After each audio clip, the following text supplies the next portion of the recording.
Elizabeth, Dios te bendiga. Ingrid, bendiciones. Un saludo, amén, a Freddy y a todo que por razones, diríamos, de trabajo no puede estar con nosotros en este momento, pero estamos grabando esta clase el día de hoy, que es la conclusión del libro de Job. Y esta última parte de Job es muy importante porque tiene lo más relevante de este libro, que son los discursos y el tema principal de este libro. En el campo de los estudios bíblicos existen 5 libros que normalmente nosotros llamamos como literatura sapiencial. Sapiencial porque tratan de comunicar un conocimiento acerca de Dios, contienen un discurso acerca del Señor. Estos libros sapiensales también son llamados libros poéticos porque son expresados en forma de poemas. Está Proverbios, que ya lo vimos, los Salmos, está el libro de Job, que es el primero, amén. Pero dejamos en esta lista el libro de Job de último porque tiene ciertas particularidades. Proverbios, Salmo, Eclesiastés y Cantar de los Cantares. Estos libros son poéticos en esencia y están expresados en forma de verso. Job también está expresado en forma de verso, pero es muy distinto a los primeros 4 libros. Primero, porque se trata de una obra dramática que recoge en el discurso de sus personajes uno de los temas más relevantes, más profundos, tanto el judaísmo antiguo como el judaísmo moderno. Se trata del sufrimiento humano. El escenario de esta narrativa es el tiempo de los patriarcas. Y en efecto, Job, como dijimos anteriormente, es un patriarca anterior a Abraham. No es un personaje de ficción en esta narración, sino que se trata de un personaje real, de un personaje histórico. La estructura de este libro, la estructura básica, como es un drama, comienza con un prólogo, que ya lo vimos, y prosigue con una escena extraordinaria en el cielo en la que nos presenta el diálogo entre Dios y Satanás, donde se plantea el tema principal del libro. Es un diálogo extraordinario que uno quisiera, bueno, parece que Dios abrió las ventanas de los cielos para que nosotros, los creyentes, escucháramos ese diálogo. Tiene palabras muy importantes y presenta un asunto que es realmente relevante para todos nosotros. La escena se va moviendo de una forma gradual, de los diálogos de los amigos de Job hasta el epílogo, donde nos da las respuestas finales al dilema del sufrimiento de los justos. Cada generación de los hombres, desde que fuimos creados, han levantado su protesta contra Dios diciendo, si Dios es bueno, entonces no debería haber, ¿por qué hay dolor? ¿Por qué hay sufrimiento? ¿Por qué hay muerte en el mundo? Y este pesar siempre lo hemos escuchado porque lo primero que nos plantean cuando estamos predicando, evangelizando, es el tema del sufrimiento, el tema de la muerte humana. Si hay Dios, no debería haber estas cosas. Pero hay un solo lugar en donde podemos encontrar la respuesta a este dilema, y es la Biblia, la cual nos declara que el dolor humano, el sufrimiento, tienen un punto de partida. Entraron a este mundo a causa del pecado de los primeros padres, que son Adán y Eva. Eso se llama el pecado original. Y este pecado no se limitó a la primera pareja humana, sino que se extendió gradualmente a toda la humanidad. Siguió a los hijos de Adán y Eva hasta la séptima y novena generación, hasta llegar a Noé, y esa fue la causa principal del diluvio, que el pecado sobreaumentó y la tierra se llenó de maldad, de violencia. No es por causa de Dios que no lo permite o lo permite, es el hombre por su maldad y el pecado que entró al mundo. Por esa razón es que hay tanta maldad, tanta violencia y tanto sufrimiento del ser humano. Por otro lado, el libro de Job también responde al prejuicio de que las enfermedades, el sufrimiento, son producto del pecado personal. Y aquí hablamos ya de dos tipos de pecado. El pecado original significa que todo hombre es pecador porque nosotros nacemos siendo pecadores. Y el pecado personal es el pecado que yo cometo estando en vida. Este tema del pecado personal y su relación con las enfermedades y con el sufrimiento lo encontramos en Juan capítulo 9, en la sanidad del ciego de nacimiento. En este pasaje, los discípulos, cuando ven al hombre ciego de nacimiento, le preguntan al maestro, ¿quién pecó? Este, lógicamente, no pudo haber pecado él, o sus padres para haber nacido ciego.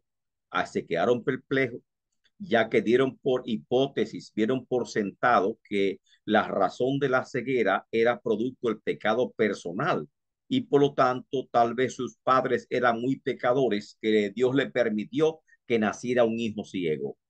Esto podemos decirlo y ese prejuicio puede haber con alguna persona que tenga un hijo discapacitado. No podemos hacernos ese prejuicio. O por algún hermano que esté padeciendo de alguna enfermedad grave, no podemos nosotros tener ese prejuicio en contra del hermano.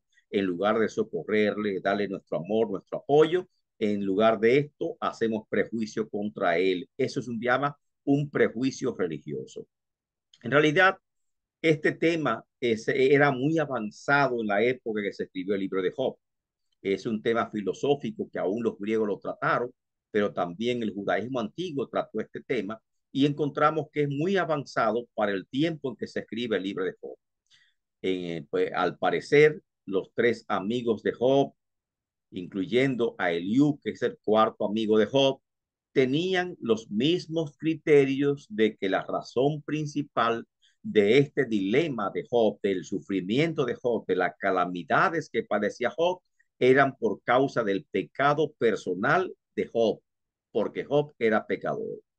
Veamos a continuación el diálogo de los tres amigos de Job o el diálogo de estos personajes en el libro de Job.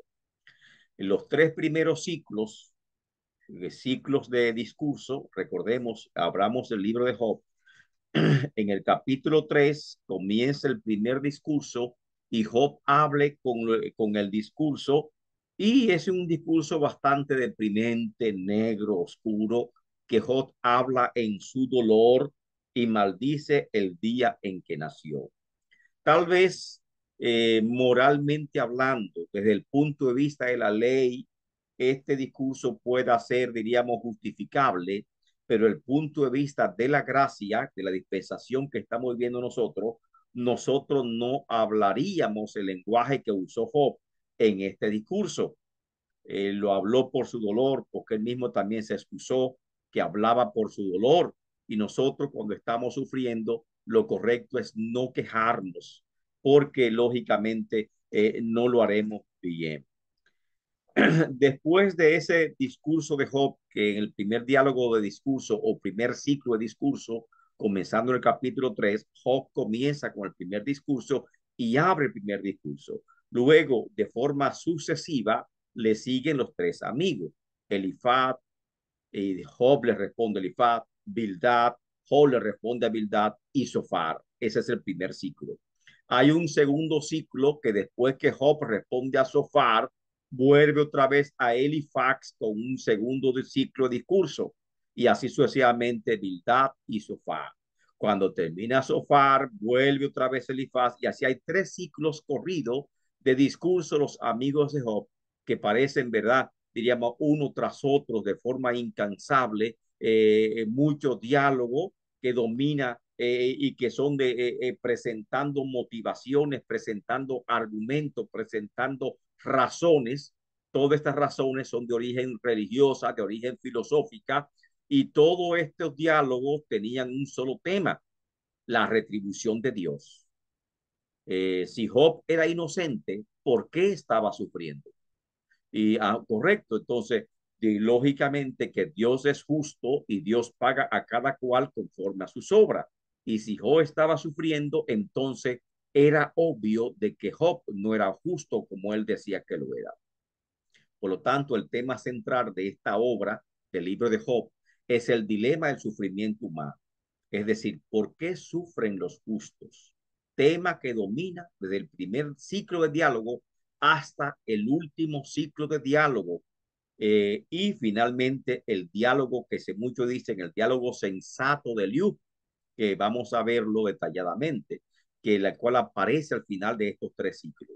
Eliú permaneció en silencio todo ese tiempo, observando, y aún después del discurso de Eliú, que fue también largo, ocupó varios capítulos, no quedaba claro la inocencia o la culpabilidad de Job. Al contrario, él conmina a Job a arrepentirse, a reconocer que ha pecado, o por lo menos ser humilde, que si él ignora que ha pecado, que le pida a Dios que le revele en que ha pecado y que le pida perdón a Dios de toda forma, aunque no haya pecado. En realidad, estas disputas interminables de Job con sus amigos tratan de conciliar el gran tema, la retribución de Dios y Job. O sea, ¿por qué Job está sufriendo? Si es justo, ¿por qué está sufriendo? Y por lo tanto, ahí está el dilema de este gran libro. Al principio, los tres amigos de Job estaban de acuerdo 100% en el primer ciclo de discurso de que Dios castiga el mal y recompensa a los que obedecen. Y en esta ley no hay excepción. O sea, eso es claro. El primer ciclo de discurso que comienza con el discurso de Eliud en el capítulo 4, amén, en adelante, eso es que entendemos. Ese es el primer argumento. Esa es la primera hipótesis. Que nosotros, si le preguntamos en una iglesia, ¿es cierto que Dios castiga el mal y recompensas a los que obedecen y que en esa ley no hay excepción? Todo el mundo levantaría la mano y diría amén, amén, amén. Pero sin embargo, eso se va abriendo y va quedando en duda ese argumento que es muy religioso, un argumento del judaísmo, va quedando en duda porque Job se ve obligado a defenderse y en su defensa él arguye en ese debate, deja entrever que no es absoluta esa ley, que hay excepción. Y por eso, como la prosperidad del impío, y así como muchos impíos prosperan, esa prosperidad de los impíos está rompiendo la regla a ese primer argumento y que José vio obligado a presentar.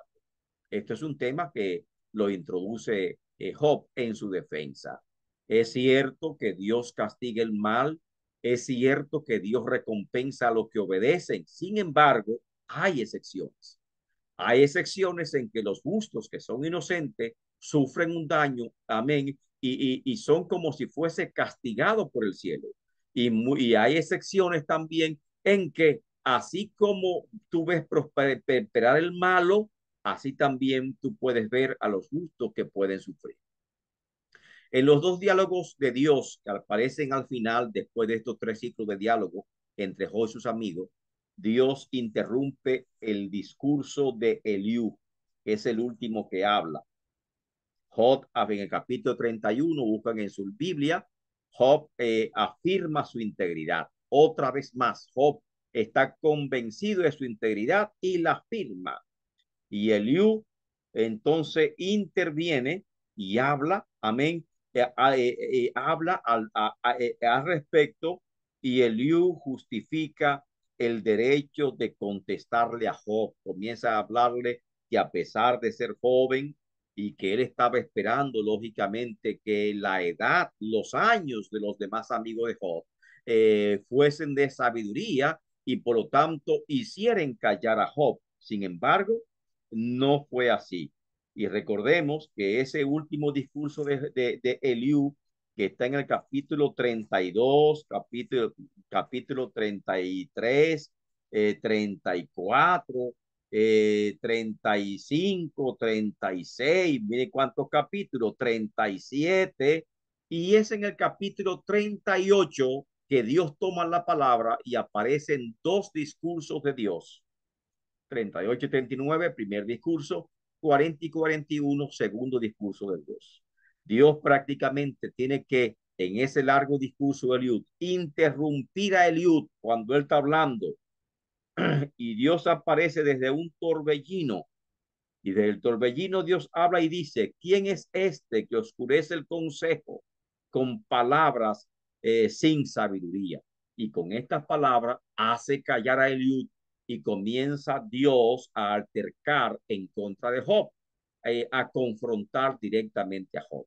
El discurso de Eliud es bien bello, es digno de ser leído pacientemente. Y los dos discursos de Dios, del capítulo 38 hasta el 41, son también muy bellos, llenos de significados teológicos, llenos de gran emotividad, que merece también que nosotros lo leamos con detenimiento para poder extraer lo mejor de, diríamos, de esa presentación. El diálogo de los amigos de Job, vamos a verlo en detalle. Es un resumen sucinto. El primero que habla, dijimos, en cada uno de los tres ciclos, porque hablaron cada uno tres veces y hay tres ciclos de discurso. El primer ciclo siempre lo comienza Elifaz Temanita. La palabra temanita viene de Temán. Temán es una ciudad en Edom y la encontramos en Jeremías capítulo 49, verso 7. Se habla de Temán como el centro de sabiduría edomita. O sea que había un centro, una gran biblioteca y los temanitas eran personas que se reconocían por su gran elocuencia y por su gran sabiduría. Por lo tanto, si alguien tenía que confrontar a Job, tenía que ser uno de Temán. Y aquí aparece el hombre de Temán confrontando por primera vez a Job. Al parecer, era el mayor de los tres amigos y el más influyente de los que supuestamente fueron a consolar a Job. Pero notemos en los versículos 12 al 16 que los consejos de Job, o sea, su autoridad para responderle a Job, se basa en una experiencia mística que él tuvo, que le pasó un ángel, un fantasma, un espíritu, le pasó por el lado y que sus pelos se engrifaron y en base a esa experiencia mística, él entiende que tiene la suficiente base para poder aconsejar a Job en esta situación tan grave que Job está confrontando. Elifaz fue el primero en hablar, dio tres discursos, a cada discurso Job le respondió, y también en la Biblia, según notamos, los discursos de Elifaz son los más largos, los más extensos que encontramos en el libro de Job. Si vamos a hacer un resumen de cada uno de estos discursos, podemos presentarlo en estos tres primeros puntos. ¿De qué Elifaz, qué hizo Elifaz? ¿Defendió a Job? No, acusó a Job. Ahora, ¿de qué lo acusó? Número uno, en el primer discurso, usted puede leerlo, capítulo 4 y 5, lo puede resumir. Elifaz cuestionó la integridad de Job y afirmó que Dios, aún Dios, no se fía de sus siervos. O sea, Dios es tan sublime que no se fía de sus siervos porque lógicamente Dios está por encima de todo. Pero cuestionó la integridad de Job. Tú dices que eres íntegro. Y comenzó con el primer discurso, no siendo tan severo, pero estaba cuestionando la integridad de Job. El segundo discurso dijo abiertamente, oiga, de forma directa, que Job era descarado y malvado y que no respetaba a Dios. Fue mucho más severo, mucho más tenaz en contra de Job y lo acusó mucho más directamente. Y ese segundo discurso de Elifaz lo encontramos en el capítulo 15 de Job. El tercer y último discurso de Elifaz Temanita está en el capítulo 22. En este discurso acusó a Job de ser codicioso e injusto. Oiga, codicioso e injusto. Y afirmó que los humanos no le son útiles a Dios. Ahí como que Elifaz, ¿verdad? Se traslimitó un poquito. No le servimos a Dios para nada. O sea, Elifaz se pasó un poquito en sus argumentos y entendemos que salió de los linderos.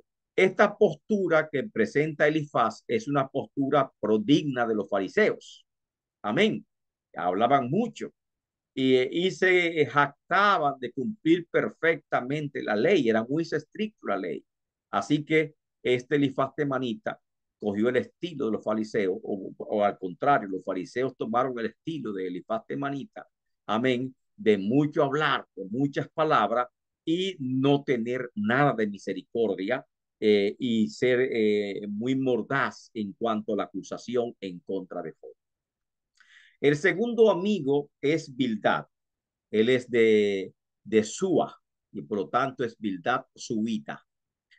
Tuvo una postura puritana, o sea, yo soy muy santo, yo soy muy consagrado, y como soy muy santo y muy consagrado, yo tengo la capacidad de juzgar a los demás.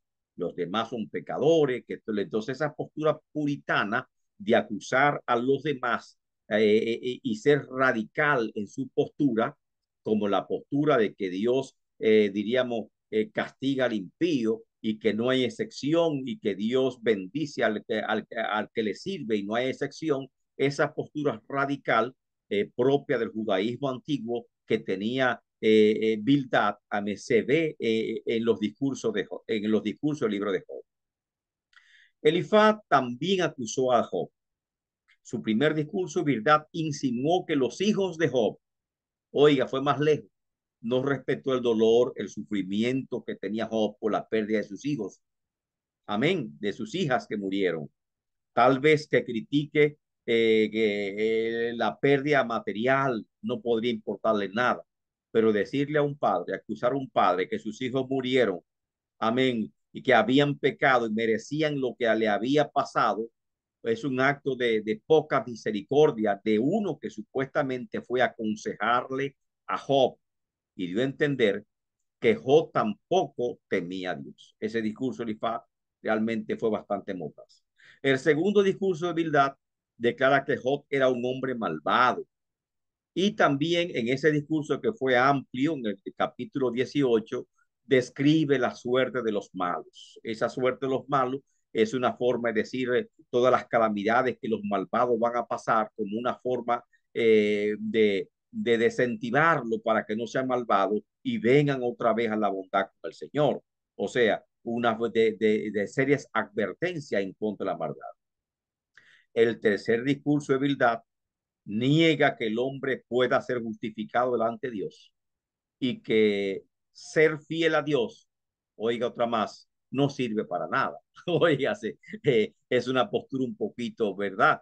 Absurda y está en Job capítulo 25. Se presenta de forma dramática estos argumentos de Bildad y se van presentando de forma progresiva. Dijimos que comienza en la primer ciclo de discurso, donde los tres amigos de Job al unísono estaban de acuerdo de que Job era pecador. Estaban de acuerdo de que Dios recompensa al que cree en él y que Dios castiga a los malvados. Y esta ley no tenía ningún tipo de excepción alguna. Eso es el primer ciclo de discurso. Pero luego, a medida que avanzan los discursos, se va abriendo una brecha de que tal vez esta ley que entendemos nosotros que es inquebrantable tiene alguna excepción. Excepción por la prosperidad de los malvados y excepción porque muchas veces el justo también sufre. En el caso personal del hombre ciego que Jesucristo curó, el ciego de nacimiento de Juan capítulo 9, Cristo le respondió, no se debe esta enfermedad a causa de un pecado personal que sus padres hayan cometido, ni de un pecado personal que haya cometido él, porque él nació ciego. ¿Qué pecado pudo haber hecho si aún no había nacido? Lógicamente, y esto asombraba a los discípulos porque si aún no ha nacido, ¿por qué nació ciego? Entonces se justificaron, tal vez los padres lo merecían. Entonces ni lo merecían los padres, ni lo merecían ellos. Esto fue una calamidad. Y en el libro de Eclesiastés, el libro de Eclesiastés, que podría estudiarse casi mente a la par, amén, con el libro de Job, libro de Eclesiastés, si pueden buscarlo conmigo, les voy a invitar que busquen juntamente conmigo. Libro de Eclesiastés presenta un argumento bastante sólido con respecto al hombre y habla y nos pregunta, ¿es acaso el destino inexorable? O sea, ¿acaso las cosas que nos van a pasar están escritas en un libro en el cielo y que inexorablemente nos va a ocurrir a nosotros, seamos buenos o no seamos malos? Inexorablemente le ocurren cosas buenas a los justos e inexorablemente le ocurren cosas malas a los malvados. Entonces, este argumento también lo encontramos en el libro de Eclesiastés. Y Eclesiastés me habla de un tema muy importante y ese tema se llama la contingencia de la vida. Todo es contingente. O sea, es posible que pase y es posible que no pase. Hay muchos eventos que son contingentes que pueden pasar, ¿no? Y no depende, diríamos, de que Dios lo haya mandado directamente como una forma de castigo por la maldad que el hombre haya hecho, sino simplemente que son cosas que bajo el sol pueden suceder. Y por eso dijo Salomón en Eclesiastés, una cosa me ha asombrado debajo del sol, que tanto a los justos como a los impíos le pueden ocurrir las mismas cosas. Se llaman estos eventos, amén, que mencionamos, son eventos que son contingentes. Y esos eventos contingentes, por ejemplo, ¿quién no puede sufrir un accidente? ¿Quién no se puede enfermar? Cualquiera se puede enfermar, cualquiera puede sufrir un accidente y no podemos buscar la razón de esa calamidad que nosotros tengamos. Entonces, por eso habla de la suerte o el azar. Y hablamos del azar, o sea, que puede pasarla a cualquiera. ¿Quién no puede perder un pariente en un terremoto, en una inundación, en una pandemia? Cualquiera puede pasar, puede perder sus padres, perder un hijo, a cualquiera nos puede pasar, pero muchas veces tenemos que tener la postura de qué hacer cuando las cosas que nos pasan no tienen sentido, no tienen explicación. Y muchas veces nosotros en el dolor decimos, Dios mío, ¿por qué a mí? ¿Por qué a mí? Y tenemos que ver esa respuesta profunda que al final nos va a dar el libro de Job, como también el libro de Eclesiastés amplía un poquito esa visión. Bildad acusó a Job en primer lugar, los hijos de Job, muy malo, muy cruel con los hijos de Job. Segundo discurso, declaró que Job era un hombre malvado. Correcto. Tercer discurso, Bildad niega que el hombre pueda ser justificado delante de Dios y que ser fiel a Dios no marca la diferencia, no sirve para nada. Y esto, lógicamente, Bildad ahí también, diríamos, se extralimitó. Eso es el discurso de Bildad en Job capítulo 25, que si lo analizamos, eso es lo que podemos concluir de los dos discursos, de los tres discursos de Bildad. Josafat también hizo sus discursos. Josafat era una namatamita, na, na, namatita, wow, nombre rarito, ¿verdad? Namatita, tal vez el noroeste de Arabia. Fue el tercero en hablar y el que lo acusó con más dureza. Intervino solamente dos veces, dos discursos. En el primer discurso acusó a Job de charlatán, acusando a Job de maldad e hipocresía. Eso está en el capítulo 11. En este discurso insta a Job para que abandonara sus prácticas pecaminosas. Y el segundo discurso fue aún más hiriente que el primero y insinuó que Job era malvado y que disfrutaba del pecado, que es en Job capítulo 20. Zafar describe las calamidades de los malos y que esta era la suerte de Job. Entonces, si analizamos estos tres amigos de Job, el primero de una postura como los fariseos, mucho hablar y poca misericordia. El segundo tiene una postura puritana, se cree muy santo, muy superior y juzgar a los demás con ligereza. El tercero, que es Sofar, una postura muy legalista propia de los saduceos.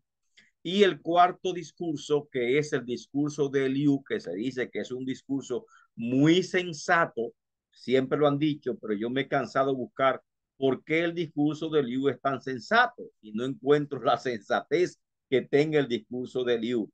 Al contrario, yo veo que Dios interrumpe a Eliú en su discurso y es Dios quien dice, ¿quién es este que oscurece el consejo? O sea, porque lógicamente Eliú también estaba acusando a Job. Este es el más joven de los amigos de Job. Su diálogo con Job es semejante a los de los tres amigos anteriores, lógicamente. De acuerdo con Eliú, el nuevo elemento es que él tiene la inspiración para hablar la sabiduría que no tuvieron los amigos. Acusa a los amigos por ser ineficaz para probar que Job estaba equivocado. Al contrario, se llena de ira por esta situación. Luego, mientras hablaba, más imprecisas se volvían sus palabras acusando a Job. En la mayor parte, él solo reitera una y otra vez argumentos ya mencionados con los de los tres amigos de Job. ¿De qué directamente acusa a Job? Número uno, su plan es el mismo que los tres amigos de Job: convencer a Job de que ha hecho algo para merecer su castigo. Dios no se equivoca.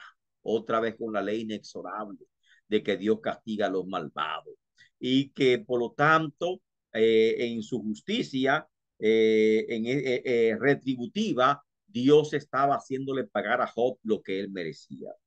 Segundo argumento, anima a Job a que se arrepienta para que reciba la bendición de Dios de nuevo y ser reintegrado, claro, sea bendecido. En realidad, no debemos esperar gran sabiduría de parte de los amigos de Job, pero tampoco de Eliud, y es lo que encontramos. Los diálogos de Dios ya aparecen, como vimos, por ejemplo, antes de entrar a los diálogos de Dios, de Job, de Dios, perdón, vamos a ver, busquen en la Biblia, Job capítulo 31. Job nuevamente, por fin, afirma nuevamente su integridad de que él no es pecador. Se vuelve a defender de los ataques de sus amigos, defendiendo su integridad. En el capítulo 32, Eliú comienza a hablar. ¿Qué dice Eliú? Dice la Biblia, abran conmigo el capítulo 32 del libro de Job. Cesaron estos tres varones de responderle a Job, por cuanto él era justo, que dice, a sus propios ojos. ¿Qué significa? En sus propias palabras, en su opinión, según los argumentos que él estaba externando, Job entendía que era justo. Correcto. Versículo 2. Entonces Eliú, hijo de Barraquel Busita, de la familia de Ram, ¿qué le pasó a Eliú? Se encendió en ira contra Job. O sea, ahí está Eliú, movido por las emociones, se encendió en ira contra Job. Se encendió en ira por cuanto se justificaba a sí mismo más que a Dios. O sea, en lugar de Job reconocer que Dios no se equivoca y de que él estaba siendo juzgado justamente por su maldad, Job volvía una y otra vez a defender su integridad, de que no era un pecador. Entonces Job lo que estaba es defendiéndose más a él que a Dios, cuando debía admitir que se estaba equivocando. Y eso es lo que está hablando él. Asimismo se encendió en ira contra los tres amigos de Job, ¿verdad? Porque no hallaron que responder, aunque habían condenado a Job.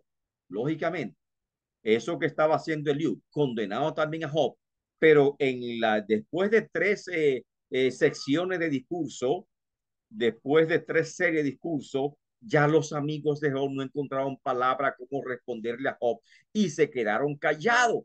Y cuando se hizo este silencio, entonces Elifax se siente en ira y a veces ya con ira contra Job, porque Job estaba como obstinado, correcto. Ira contra los amigos de Job porque no lo habían convencido a Job y él quería que Job saliese convencido, humillado, que le dijeran palabras, que Job se pusiera a llorar, que se quebrantara, que le pidiera perdón a Dios, que confesara su culpa, pero Job no había hecho eso.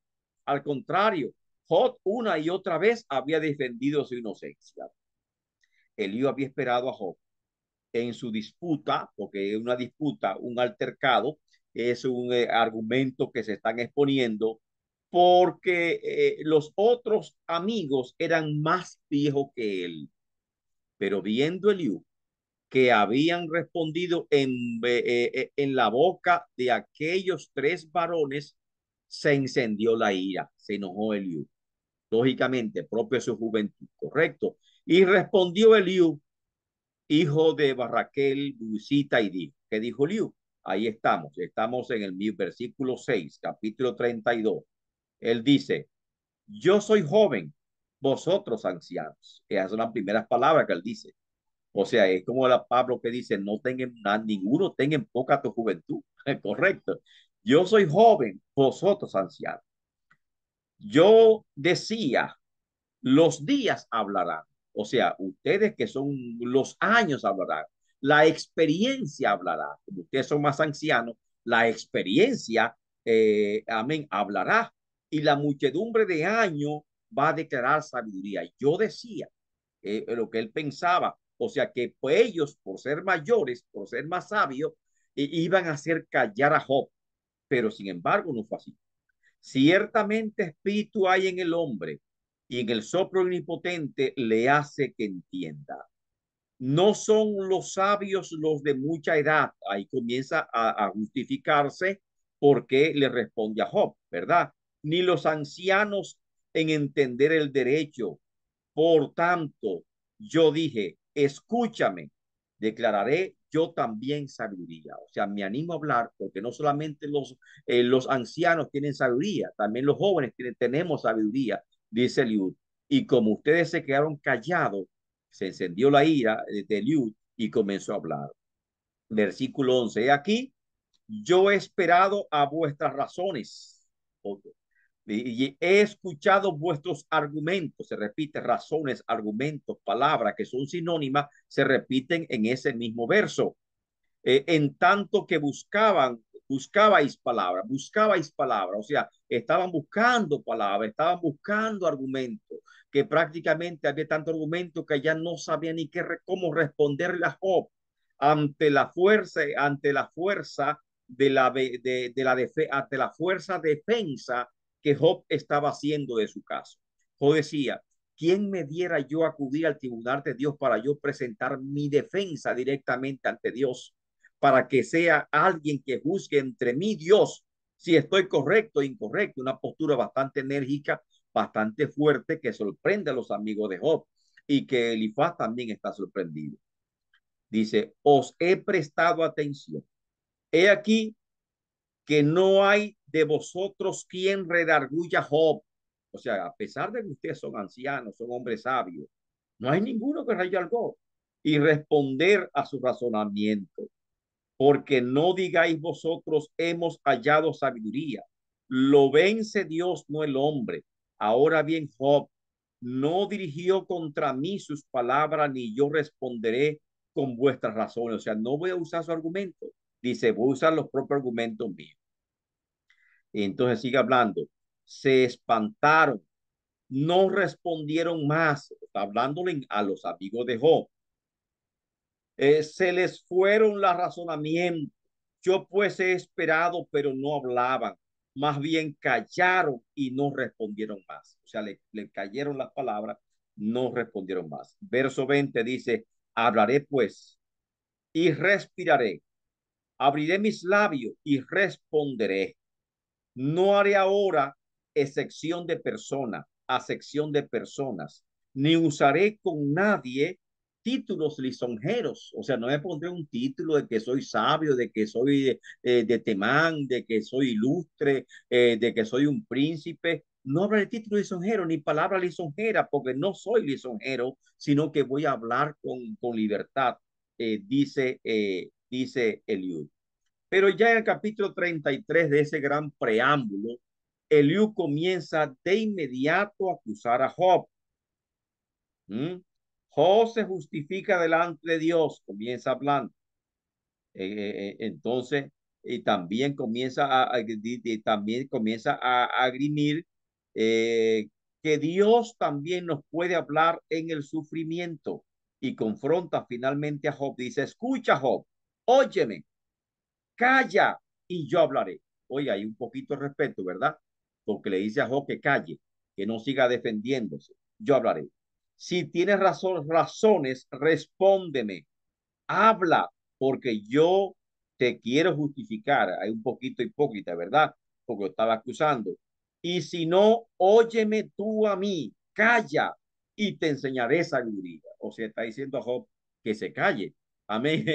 Y sin embargo, cuando Dios comienza a hablar, el que manda a callar es a Eliú. Amén. Según vemos en el capítulo 38, versículo 2.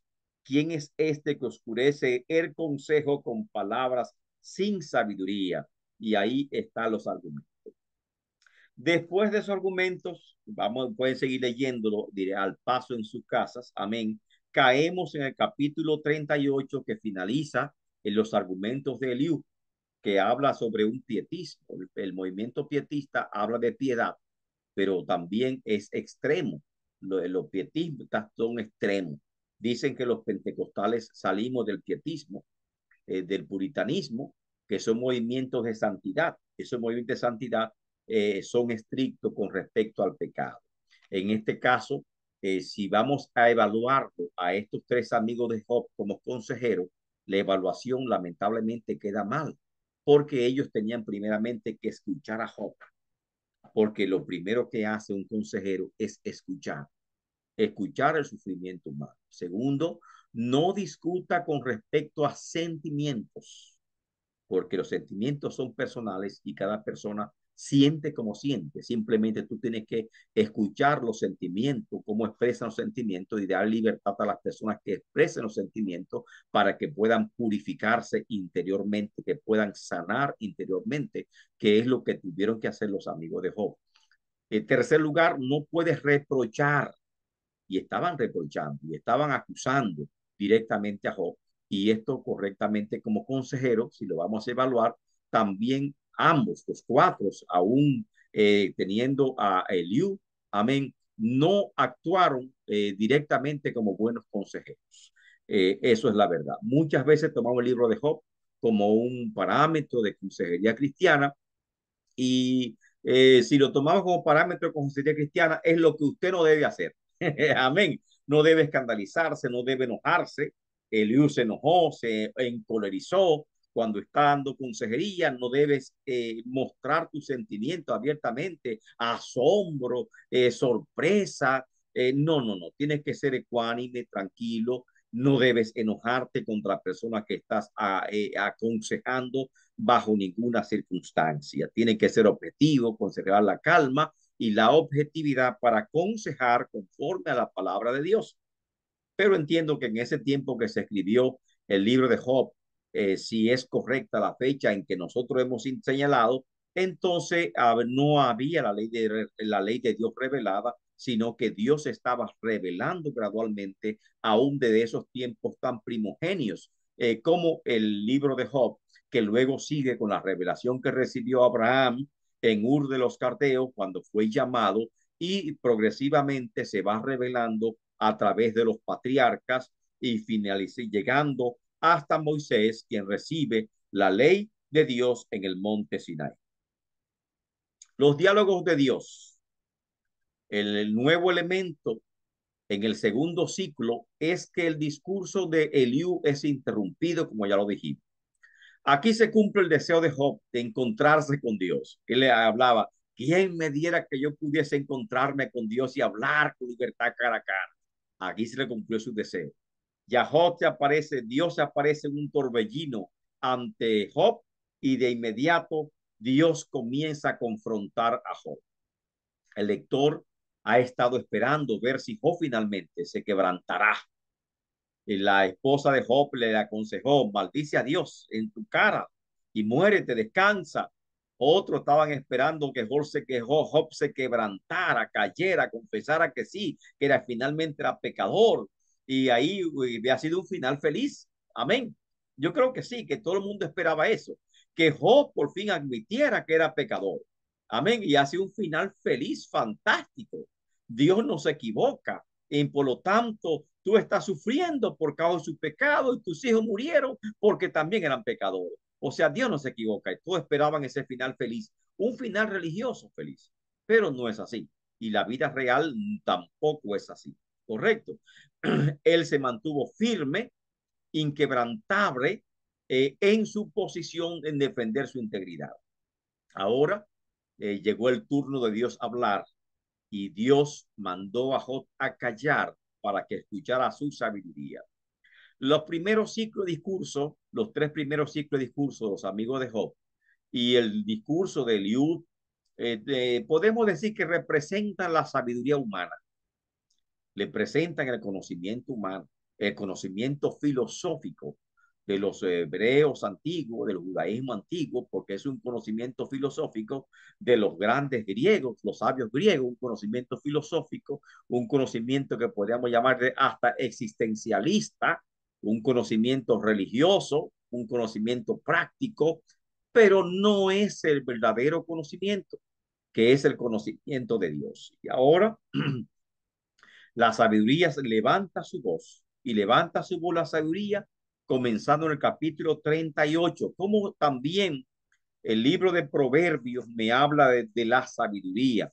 Si ustedes cogen el libro de Proverbios, amén, después, después de los salmos, amén, está Proverbio y ya en el capítulo 4 habla de los beneficios de la sabiduría y que la sabiduría siempre estuvo con Dios desde el principio, desde antes que formaren los montes, antes que formaren los mares. Yo, la sabiduría, he estado con Dios y hay un himno bellísimo a la sabiduría en Proverbios capítulo 4. También, amén, me habla de conocimiento y de sabiduría. Otras partes de la Biblia, como es el libro de Santiago, que me habla de la sabiduría que viene de Dios, la característica de la sabiduría que viene de Dios y la característica de la sabiduría que viene de los hombres. La sabiduría divina es pura, inmarcesible. La sabiduría humana es terrenal, diabólica, y habla de dos tipos de sabiduría. Y aquí comenzamos ya con la sabiduría de Dios. En el primer discurso, Dios reta a Job por si puede entender la sabiduría divina. Y ahí está el primer discurso, capítulo 38. Dios responde a Job desde el torbellino. Correcto. Ahora, ciñe tus lomos, dice Dios en el verso 3. Ahora ciñe como varón tus lomos. Si tú eres hombre, amén, ciñe tus lomos. Yo te preguntaré y tú me vas a contestar si es verdad que tú tienes sabiduría. Tú estás hablando de sabiduría y estás dando muchos argumentos que sabes mucho. Primero voy a confrontar tu sabiduría y lo primero que Dios hace es confrontar nuestra sabiduría. Lo mejor es nosotros admitir que toda sabiduría viene de Dios. Y ahí comenzó Dios a confrontarle y hacerle preguntas que son idealmente difíciles. Estas preguntas, Dios confronta a Job sobre lo que cree saber. Primero comienza sobre aspectos, diferentes aspectos sobre el universo. ¿Conoces tú acaso los secretos de la fundación del mundo? ¿Cómo está el mundo fundado? Es un tema que todavía se discute. Si la Tierra flota, que si la Tierra está girando, que esto, que lo otro. Desde la fundación del mundo es un tema que aún se discute. ¿Conoces tú los límites del mar? ¿Quién puso límites a los mares? Cuando se une el Atlántico y el Pacífico, que hay una línea de separación que no se unen esos mares. Y eso es increíble. Y ahí comienza Dios a hablarle. ¿Conoce tú, dice, el misterio de la tierra? Y comienza a presentarle varios misterios de la tierra. ¿Conoce los secretos de la luz, de la oscuridad? Y ahí hay temas extraordinarios que aún, diríamos, siglos después se descubren fenómenos con respecto a la luz que son declarados ahí. ¿Conoces tú los misterios de la lluvia, del aire que tiene peso? Y el peso del aire es un descubrimiento científico muy moderno, porque antes se pensaba que el aire no tenía peso y ahora se descubre que sí que tiene peso. Entonces, todos estos conocimientos y estos discursos, el discurso de Dios que habla su naturaleza, tiene bastantes aspectos que también son científicos y que tenemos nosotros que ponderar. En el mismo capítulo 40 comienza Dios a confrontar a Job sobre sus conocimientos con respecto al reino animal. ¿Conoces el león y el cuervo? ¿Comprendes o dominas el mundo de las cabras monteses? ¿Por qué actúan así los animales? ¿Qué lo dirige? ¿Sus instintos? ¿Cuál es su motivación? ¿Conoces o dominas al búfalo? ¿Conoces y dominas al pavo real, al avestruz? Y comienza a cuestionarlo sobre este mundo animal de las aves. ¿Entiendes o domina los caballos? ¿Entiendes o domina el gavilán o el águila? Y sigue el discurso de Dios en ese mismo sentido, demostrándole a Job cuál era el nivel de su ignorancia con respecto a los conocimientos que él decía tener. O sea, nuestro conocimiento delante de Dios obviamente son conocimientos muy limitados. Sigue el preámbulo sobre el discurso de Dios al particular. Dios cuestiona a Job sobre su poder. Primero lo cuestionó sobre su conocimiento. Luego cuestiona a Job sobre su poder. Es un hombre mortal, muy limitado, débil, frágil, que debe reconocer el poder supremo de Dios. Eres tú como Dios y puedes diríamos, ser semejante al Altísimo, le pregunta a Dios. Ejemplo le pone de poderes grandes que hay sobre la tierra, el Behemoth, y otro poder, otra criatura poderosa como es el Leviatán. Y si los hombres no han logrado dominar al Leviatán, y el poder del Leviatán es tan superior al poder de los hombres, mucho más el poder de Dios es superior al de los hombres. Y así describe Dios que su poder no pasa límite. En el segundo discurso, amén, de Dios, aparece la confesión de Job en el capítulo 42. Y una confesión muy linda que vamos a leerlo un poquito más adelante. Así que vamos a resumir. En el primer discurso, Dios reta a Job por si puede entender la sabiduría de Dios y muestra la autoridad y el poder de Dios sobre el mundo natural. Es decir, Dios cuestiona a Job sobre todo lo que él cree saber sobre el universo y sobre el reino animal. Esos son los capítulos 38 y 39. Job responde a Dios con respecto al primer discurso. He aquí soy vil. ¿Qué te responderé? Mi mano pongo sobre mi boca. Por fin, los tres amigos de Job, ni Eliud pudo callar a Job.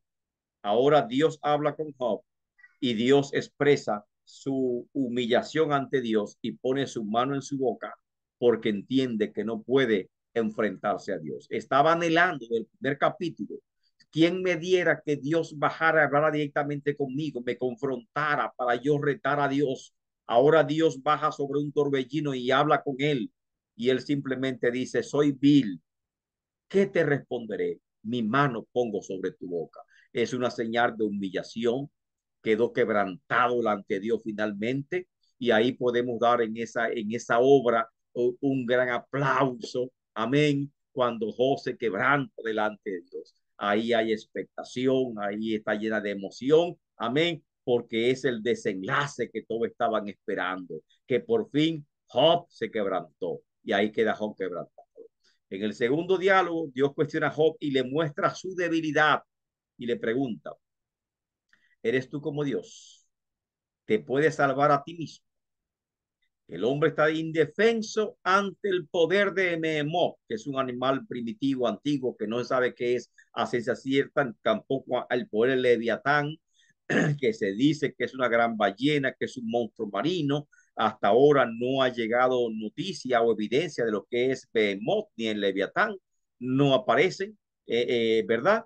Y sin embargo, a pesar de que el Behemoth y el Leviatán son criaturas sumamente poderosas, mucho más grande es el poder de Dios. Muchos consideran que el Behemoth y el Leviatán son criaturas místicas y que no existieron en realidad. Otros creen que son criaturas primitivas que una vez existieron, pero que se extinguieron. Esto es otro tema que hay que discutir.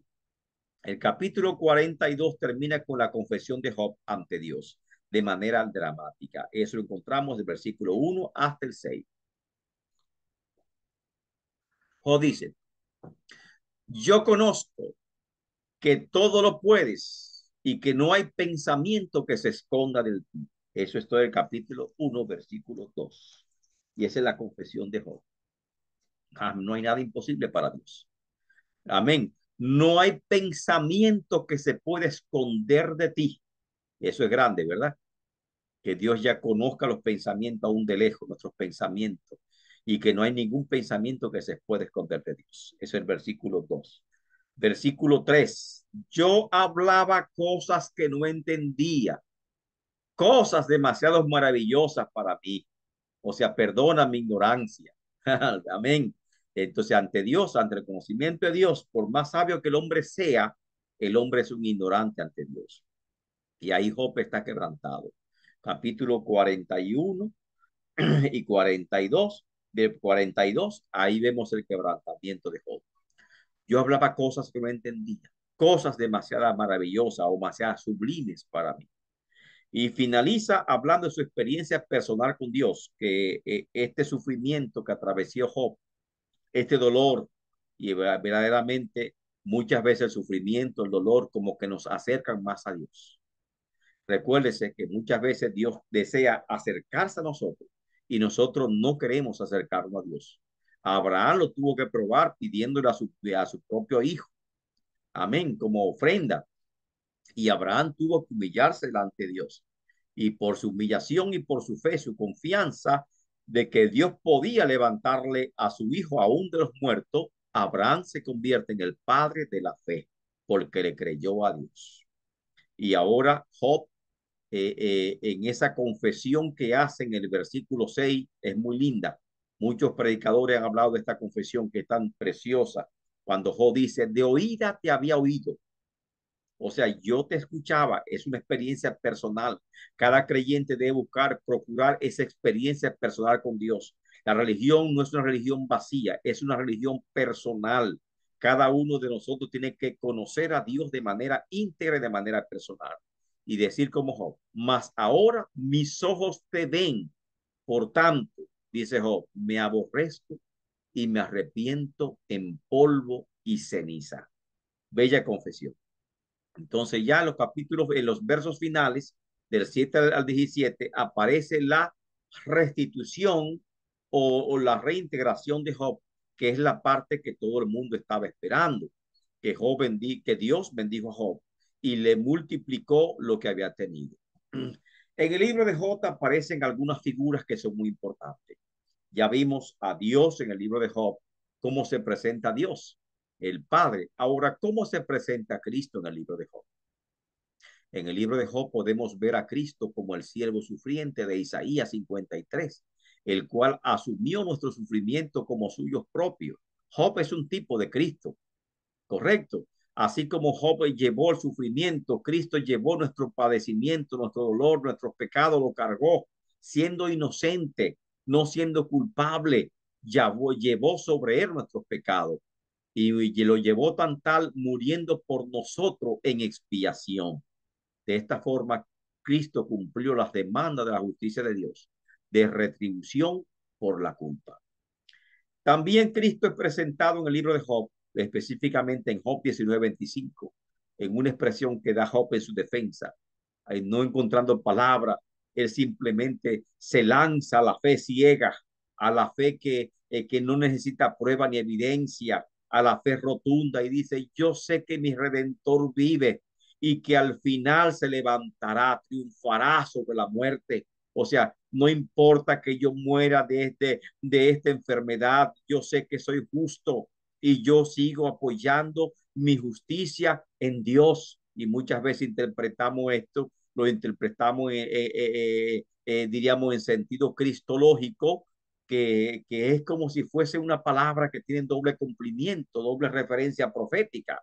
La primera referencia profética es con respecto a la situación que él estaba atravesando, pero hay una referencia profética mucho más sublime, mucho más profunda, que se refiere a Cristo y que estaba indicando Job inconscientemente. Dios hablando a través de Job estaba indicando que Cristo se iba a levantar de la muerte. Yo sé que mi Redentor vive y que al final se levantará sobre la muerte. Y que está hablando de la resurrección de Cristo Jesús. Lógicamente, que la primera connotación es que él está hablando sobre su persona, él está hablando sobre la situación que está atravesando, aunque proféticamente podemos interpretarlo, diríamos, sin que cometer ni un error, podemos interpretarlo que se refiere o que se puede aplicar a la resurrección de Cristo Jesús. Estos son de los textos con doble referencia profética que podemos señalar a las escrituras. Este mismo texto también nos habla de la victoria de Cristo sobre la muerte. que encontramos en 1 Corintios 15, 20. Amén. Que es declarado Cristo como primicia de los que durmieron. ¿Dónde está, o muerte, tu victoria? ¿Dónde está, o muerte, tu aguijón?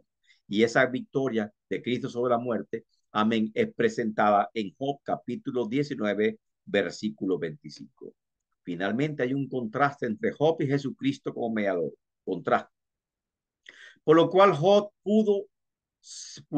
puede ser visto como alguien que lo anticipó. Job sufrió mucho y fue despojado de todo lo que tenía, así como Cristo fue despojado de todo lo que tenía, pero al final fue restaurado. Amén. Cristo al final ascendió al Padre, se sentó a la diestra del Padre. Por lo tanto, hay cierta similitud entre Job y Cristo, un tipo de Cristo. En contraste con Job, Cristo, él se despojó a sí mismo. A Job lo despojaron.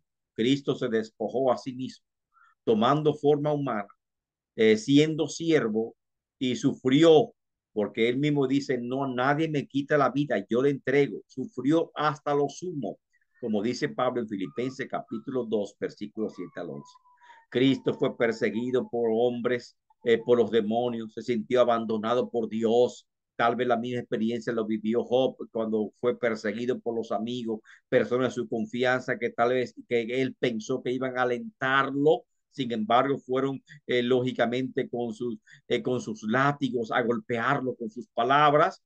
Igualmente Cristo sufrió por las turbas, pero después del sufrimiento ascendió al cielo y se convierte como mediador entre Dios y los hombres. En conclusión final de Job, ¿qué podemos aprender de este libro, de este magnífico libro, magnífica literatura? Número uno, hay varios aspectos. Uno, hay asuntos que se llevan a cabo en el cielo, así como vimos la asamblea de Dios con los hijos de Dios, que fue en el cielo, donde nos muestra la conversación entre Dios y Satanás. Hay asuntos que se llevan a cabo en el cielo, en el mundo espiritual, de los cuales no tenemos idea o no teníamos ideas, ¿correcto? Porque muchos años, muchos siglos, los cristianos no tenían idea de que estábamos en una lucha espiritual, en una guerra espiritual, de cosas que pueden pasar en los cielos y que pueden afectarme a mí personalmente y pueden afectar a mi familia. Ahora reconocemos, se abre esa puerta para entender que hay una batalla, hay una lucha espiritual fuerte. Muchos de estos asuntos espirituales que pasan en los cielos, aún con el mejor esfuerzo para explicarlo, muchas veces es inútil y son inaccesibles al hombre, que el hombre muchas veces no puede entenderlo. Recordemos las escrituras que dice que cosas que hombre no vio ni han subido al corazón del hombre son las que Dios revela a los que le aman. Así que esperamos en Dios revelación personal de esas cosas que pueden ocurrir en el cielo y que pueden afectar mi familia, mi economía, mi salud. Y por eso es que tenemos que orar, pues que tenemos que clamar, que hacer guerra espiritual, porque hay batallas espirituales que tenemos que librar. Y por esa razón el apóstol Pablo nos habla de que tomemos toda la armadura de Dios. Si no tomamos la armadura de Dios, no podremos hacer guerra espiritual. Número 3. Las cosas malas pueden ocurrir a los justos. Esto no es como se pensaba en la antigüedad. Por lo que no se debe juzgar la espiritualidad de ninguna persona por la circunstancia de dolor. No juzguen el hermano cuando esté enfermo. No juzguen el hermano cuando está caído. No, recordemos que somos un ejército.